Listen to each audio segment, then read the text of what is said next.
Good morning, church. Good to see everyone this morning. I've been reading from John, the Gospel of John, and chapter 13 of John tells the story of Jesus washing the disciples' feet, which is amazing to me because Judas was one of those disciples, Judas Iscariot, who betrayed Jesus later that evening.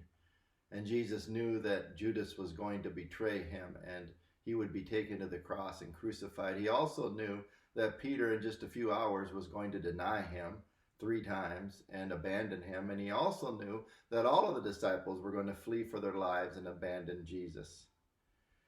And so the command that Jesus gives us here in chapter 13 is one that is very, very amazing when he says this in verse 34, "A new command I give you. Love one another as I have loved you, so you must love one another."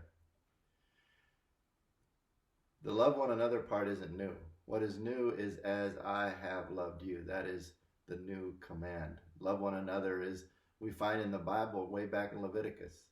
But as Jesus has loved us, that we are to love one another. As Jesus has washed the feet of Judas Iscariot, who he knew would betray him, that's how we are to love one another. As Jesus who washed the feet of Peter and the disciples, and as Jesus who gave his life for these that would be scattered, as Jesus who gives his life for the Roman soldiers that were crucifying him, that is how we are to love one another. And then he goes on and he finishes up by saying this, "By this all men will know that you are my disciples, if you love one another." So Lord Jesus, help us to love one another.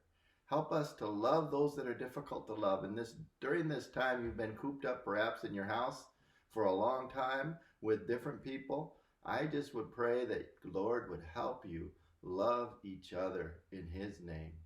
Have a wonderful day today. And remember, keep your eyes on Jesus and let us love one another.